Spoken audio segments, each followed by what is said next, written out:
तो चलिए फ्रेंड्स, शुरू करते हैं आज की अपनी क्लास को। आज 19 मार्च 2025 है एंड क्लास 12 का इकोनॉमिक्स का सीबीएसई का एग्जाम हो चुका है। मेरे पास तीनों सेट आ चुके हैं। ठीक है, ये है सेट 1, ठीक है, उसके बाद ये है हमारे पास सेट 2 एंड ये हमारे पास सेट 3। और आइए देखते हैं इन तीनों सेट के आंसर कैसे क्या बनने चाहिए। चलिए जी, जो हमारे पास सेट 1 है बच्चों, उसका कोड है 5, ये कोड है इसका। तो होपफुली आपके पास जो पेपर है ये होगा। अगर ये नहीं है डोंट वरी, हमारे पास सेट 2 भी है जिसको मैं कराऊंगा एंड हमारे पास सेट 3 भी है जिसको मैं सॉल्व कराऊंगा। हर सेट में लगभग क्वेश्चन सेम आते हैं। तो सेट नंबर 1 पे ध्यान दीजिए, उसके बाद सेट नंबर 2 और 3 में जो अलग क्वेश्चन होंगे मैं उसके बारे में डिस्कस कर लूंगा। ठीक है, चलिए तो सेट नंबर 1 पे आते हैं और देखते हैं अपने क्वेश्चंस को। और यहां पे जो हमारा पहला क्वेश्चन है सेट नंबर 1 में कि करंट अकाउंट के बीओपी के मामले में कौन सी स्टेटमेंट इनकरेक्ट है, तो बच्चों इसका जो आंसर आएगा वो आएगा डी। क्यों? क्योंकि जब रिसीट होती है, पैसा आता है, तो उसको करते हैं क्रेडिट एंड यहां पे लिखा है डेबिट, तो ये स्टेटमेंट गलत है। तो पहले का आंसर है डी। सेट चल रहा है हमारा 5811। ठीक है, उसके बाद जब हम सेकंड क्वेश्चन पे आएंगे तो यहाँ पे आपको जो है करेक्ट पेयर चूज करना है कि कौन सा पेयर जो है वो करेक्ट है। तो इनकम फ्रॉम एंटरप्रेन्योरशिप को ही प्रॉफिट बोलते हैं, तो सेकंड पेयर करेक्ट है, बी का आंसर है बच्चों सेकंड। उसके बाद जो क्वेश्चन नंबर 3 है, मैनेज फ्लोटिंग एक अमलगमेशन है, मतलब मिक्सचर है फिक्स एंड फ्लेक्सिबल का, ये स्टेटमेंट ट्रू है। मैनेज फ्लोटिंग को हाइब्रिड सिस्टम भी कहते हैं, ये स्टेटमेंट ट्रू है। तो both the statements are true, third का ऑप्शन है सी। उसके बाद बात करें चौथे क्वेश्चन की, तो यहाँ पे इरफान नाम का एक स्टूडेंट है जिसने लोन लिया है और वो इसको आने वाले 10 साल में आराम से पेमेंट करता रहेगा। ये मनी का कौन सा फंक्शन है? Standard of deferred payment. बात करें क्वेश्चन नंबर 5 की, तो क्वेश्चन नंबर 5 की जो यहां से लेकर यहां तक गिवन है, ये आपको केवल और केवल कंफ्यूज करने के लिए गिवन है। मेन आपको ध्यान देना है यहां से क्या कि जब इनकम इंक्रीज हुई तो उसका 20% जो है सेव किया गया। मतलब यहां पे आपको एमपीएस की वैल्यू गिवन है 20% 0.2 और आपसे मल्टीप्लाई की वैल्यू पूछ रहा है। मल्टीप्लाई का फॉर्मूला होता है k is equal to 1 upon MPS, that is 1 upon 0.2, k की वैल्यू आ जाएगी 5। तो आपके क्वेश्चन नंबर 5 का आंसर है बी। ठीक है, उसके बाद हम बात करते हैं क्वेश्चन नंबर 6 की। पब्लिक गुड्स वो होती है जो कलेक्टिवली कंज्यूम होती है, जी हाँ बिल्कुल ट्रू है। उसके बाद पब्लिक गुड्स होती है एक्सक्लूडेबल एंड राइवलरस, ये स्टेटमेंट फॉल्स है।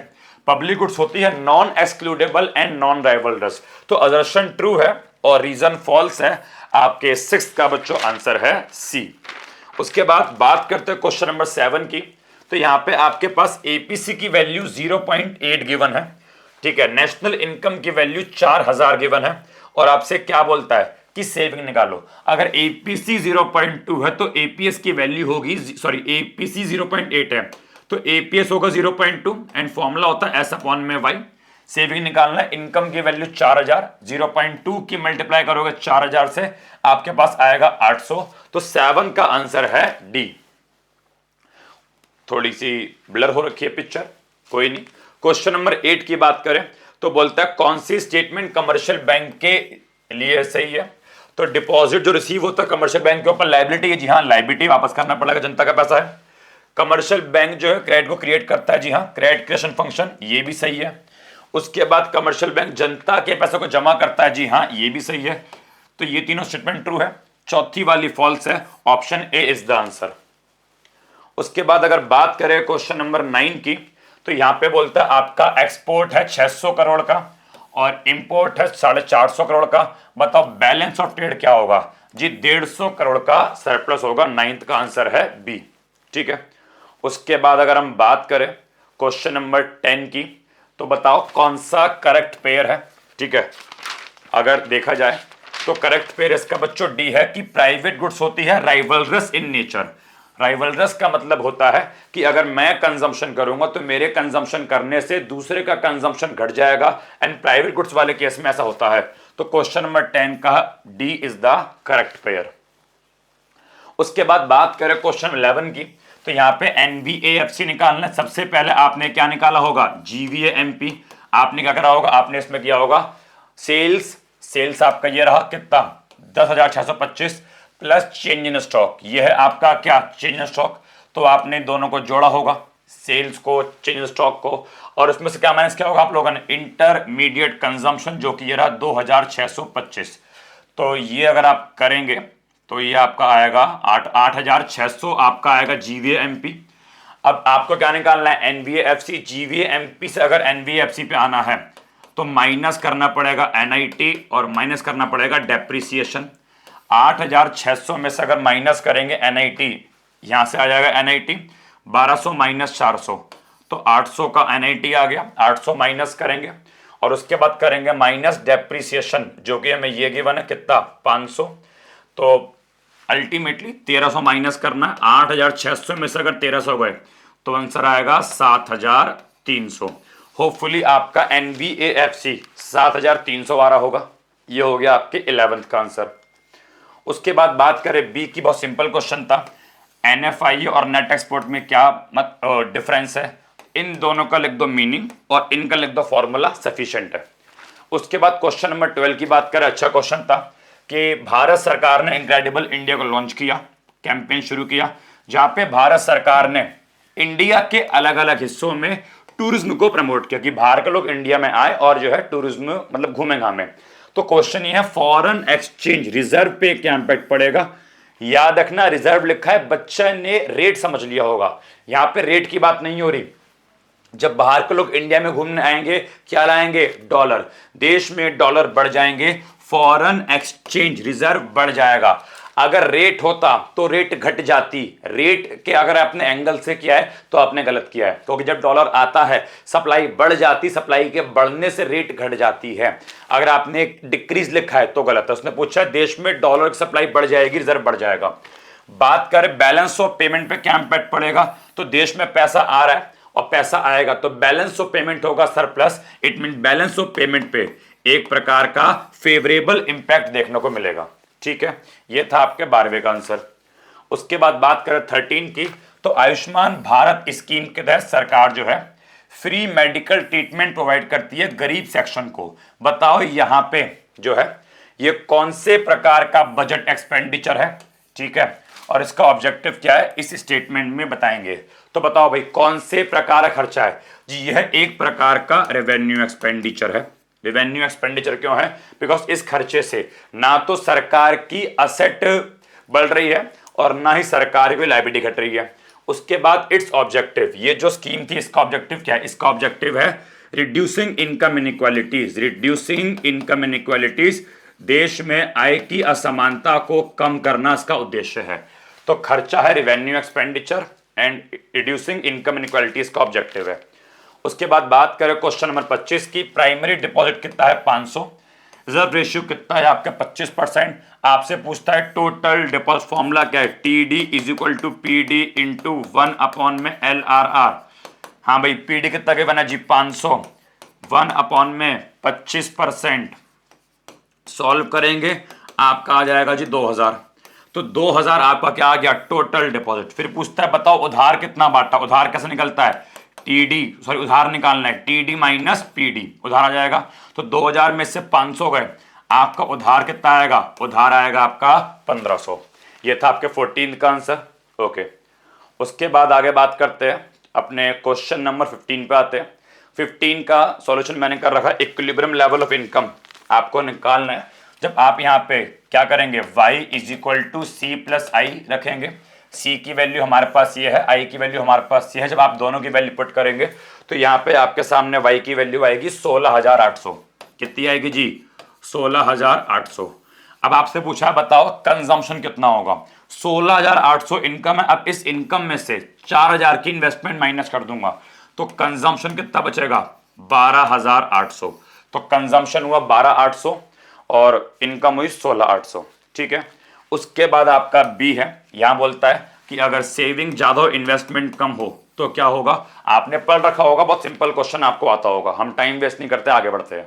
ठीक है, ओके। क्वेश्चन नंबर 16 एक केस बेस्ड क्वेश्चन है और बहुत ही सिंपल सा क्वेश्चन है। ठीक है, जैसे कि क्वेश्चन नंबर 16 में बोलता है कि बताओ mention the number of new price monitoring centre setup by, सरकार ने कितने सेंटर बनाए। तो यहां पे आप देखेंगे, सॉरी, यहां पे सरकार ने 140 100 जो है 140 सेंटर सरकार ने बनाए।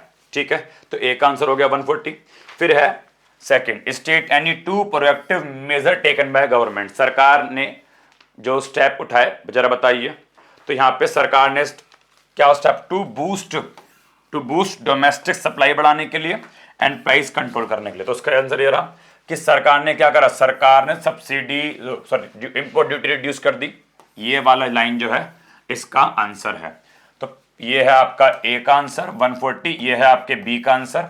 उसके बाद बोलता है कोई मॉनेटरी मेजर, मॉनेटरी मेजर का बच्चों मतलब होता है सेंट्रल बैंक वाले मेजर, बैंक रेट, रेपो वगैरह। बताओ इन्फ्लेशन कंट्रोल करना है, प्राइस बहुत बढ़ रहे हैं, सरकार क्या करेगी, सरकार बैंक रेट या रेपो रेट या फिर CRR या SLR, सरकार इनको बढ़ा देगी, इनको बढ़ाएंगी, देश में लोन कम बढ़ेगा, लोन कम सप्लाई कम, देश में प्राइस का लेवल कम। तो यहाँ पे bank rate, repo rate, CRR, SLR किसी को भी बढ़ा देते वो उसका आंसर हो जाता। ओके, बात करें 17 क्वेश्चन की, एक्सपेंडिचर मेथड से नेशनल इनकम निकालते समय कोई 2 प्रिकॉशन बताइए। बहुत है, ट्रांसफर पेमेंट शामिल मत करो, इंटरमीडिएट एक्सपेंडिचर शामिल मत करो, कोई भी आपको पता हो, सिंपल क्वेश्चन आपने पढ़ रखा होगा। ये सेकंड क्वेश्चन अच्छा है, ये सेकंड क्वेश्चन एक बार पहले भी एग्जाम में आ चुका है, सेकंड क्वेश्चन पहले भी एग्जाम में आ चुका है, ये दोबारा एग्जाम में रिपीट हुआ, अच्छा क्वेश्चन है। ये बोलता है अगर जीडीपी ज्यादा होता है तो वो हमेशा दर्शाता है कि देश में per capita availability of goods in the economy ये भी ज्यादा होगी। ऐसा हमेशा संभव नहीं है। पहली बात, यहां पे रियल एंड नॉमिनल की बात हो रही है कि नॉमिनल केस में हमारा जीडीपी ज्यादा हो सकता है क्योंकि बस वैल्यूज बढ़ी है, प्राइस बढ़ा है, बट ऐसा आवश्यक नहीं है कि गुड्स एंड सर्विस का प्रोडक्शन भी ज्यादा हुआ हो, बिकॉज नॉमिनल जीडीपी वो होता है जहां पे प्राइस के बढ़ने पर भी जीडीपी बढ़ जाता है, बट इट डजंट मीन कि गुड्स एंड सर्विस का प्रोडक्शन भी ज्यादा हुआ हो एंड पर पर्सन को गुड्स एंड सर्विस भी ज्यादा मिली हो। ठीक है, तो आपको इसको डिफेंड और रिफ्यूट करना है, तो हम इसको रिफ्यूट करेंगे कि ये स्टेटमेंट सही नहीं है, और आप जो है रियल एंड नॉमिनल उसके आधार पर आंसर करेंगे। बाकी अगर आपने ये ना किया हो तो ये नीचे वाला आपके लिए ज्यादा आसान है कि स्टॉक और फ्लो में डिफरेंस बताइए, हो गया होगा, और प्रॉफिट के कंपोनेंट्स बताइए कौन कौन से होते हैं। तो प्रॉफिट के होते हैं हमारे 3 कंपोनेंट, ठीक है, corporate tax, undistributed profit and dividend. ठीक है, ओके। तो मैक्रो का अगर ऑब्जर्व किया जाए तो मैक्रो बहुत ही आसान आई थी, मैक्रो में कुछ भी मुश्किल देखने को नहीं मिला। उसके बाद अब बात करते हैं इंडियन इकोनॉमिक्स की। चलिए, section B Indian economics, question number 18। बताओ भाई, ग्रेट लीप फॉरवर्ड का मेन फोकस क्या था जी, इंडस्ट्री को आगे बढ़ाना। ओके, ये पिक्चर क्या शो कर रही है जी, ये पिक्चर शो कर रही है एनवायरमेंटल क्राइसिस। ठीक है, ओके। उसके बाद आते हैं नेक्स्ट क्वेश्चन पे, क्वेश्चन नंबर 20। जो हायर्ड वर्कर होते हैं वो रेगुलर सैलरी वाले और कैजुअल वाले वर्कर हो सकते हैं जी, बिल्कुल ट्रू है। हायर्ड वर्कर रेगुलर सैलरी वाले और कैजुअल वाले दोनों ही कैटेगरी में शामिल होते हैं। उसके बाद जो रेगुलर सैलरी एम्प्लॉयड है वो रूरल एरिया में एक बड़ा मेजर सोर्स है, ये फॉल्स है। रूरल एरिया में सबसे बड़ा सोर्स क्या है, सेल्फ एम्प्लॉयड, ना कि रेगुलर सैलरीड एम्प्लॉयमेंट। ठीक है, उसके बाद 21वें क्वेश्चन पे आते हैं। यहाँ पे आपको जो करेक्ट पेयर को मैच करना है, और यहाँ पे करेक्ट पेयर हमारा ये वाला है, डी वाला, कि modernisation, yes, change in social outlook, ये हमारा करेक्ट पेयर है। उसके बाद बात करते हैं क्वेश्चन नंबर 22 की। तो शॉर्ट टर्म अनएम्प्लॉयमेंट होती है पीपल ट्रांजिट बिट, जब व्यक्ति एक जॉब से दूसरी जॉब पे शिफ्ट होता है तो कुछ समय के लिए बेरोजगार होता है, क्या बोलते हैं उसको बोलते हैं अपन लोग फ्रिक्शनल अनएम्प्लॉयमेंट।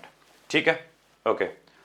उसके बाद आगे बढ़ते हैं क्वेश्चन नंबर 23 पे, कि इकोनॉमिक रिफॉर्म अपनाने से पहले public investment in social infrastructure by China resulted in better human development indicator. ये बोलता है कि चाइना रिफॉर्म से पहले ही चाइना ने इन्वेस्टमेंट किया था एजुकेशन पे, हेल्प, जिससे कि चाइना में ह्यूमन डेवलपमेंट इंडिकेटर अच्छा है।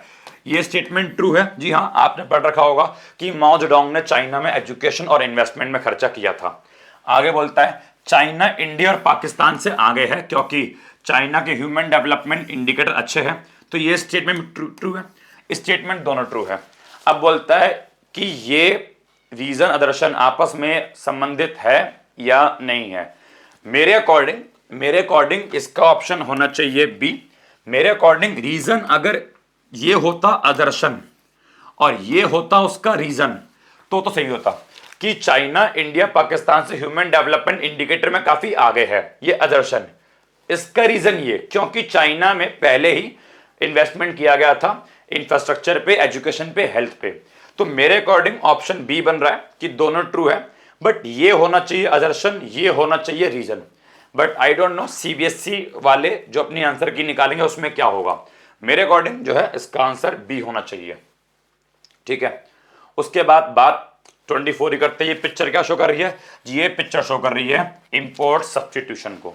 ठीक है, उसके बाद अपन लोग आगे बढ़ते हैं। ठीक है, और क्वेश्चन नंबर यहाँ पे शीट जो है सीधी नहीं हुई, कोई नहीं, हिंदी मीडियम में मेरे पास शीट है, हम हिंदी मीडियम से देख लेते हैं। 25वां क्वेश्चन जो हमारे पास है वो ये बोलता है कि यहाँ पर भी आपको करेक्ट पेयर देखना है। तो बच्चों यहाँ पे सी करेक्ट पेयर है। जो कॉम्यून सिस्टम था वो एग्रीकल्चर वाला था, तो ये तो नहीं हुआ। जो कानून का शासन था वो लिबर्टी इंडिकेटर था, ये लिखा है ह्यूमन डेवलपमेंट इंडिकेटर, तो ये भी नहीं हुआ। डेमोग्राफिक इंडिकेटर कॉन्स्टिट्यूशन राइट, ये भी नहीं हुआ। तो इसका बच्चों ऑप्शन सी है, तो सी इज द करेक्ट पेयर। ठीक है, उसके बाद बात करें क्वेश्चन नंबर 26 की। तो ह्यूमन कैपिटल फॉर्मेशन जो है अगर बढ़ेगा तो देश में इकोनॉमिक एक्टिविटी बढ़ेगी, ये स्टेटमेंट ट्रू है। आगे बोलता है रेट ऑफ पार्टिसिपेशन का मतलब होता है ज्यादा लोग, ये भी ट्रू है। तो दोनों ही स्टेटमेंट हमारी ट्रू है। और बच्चों इसका आंसर ए है। 26 का आंसर क्या है जी? ए। इंडिया किसका हिस्सा नहीं है जी? इंडिया G7 का पार्ट नहीं है। ठीक है, ओके। उसके बाद आते हैं अपन लोग अपने क्वेश्चन नंबर 28 पे। Cooperatives have receive a setback during past year, ये आपने कर लिया होगा जो मैं आपको पढ़ाता हूं। ये क्वेश्चन आपके नोट्स में मिला होगा। और ये जो स्टेटमेंट है, ये स्टेटमेंट आपको आपकी एनसीईआरटी बुक में मिलेगी। ठीक है, स्टेटमेंट बेस्ड क्वेश्चन है, एनसीईआरटी बुक से एक स्टेटमेंट निकाली गई है। स्टेटमेंट ये करेक्ट है। पहली बात तो स्टेटमेंट इनकरेक्ट नहीं है कि हाँ कोऑपरेटिव को पास्ट में काफी समस्या का सामना करना पड़ा था।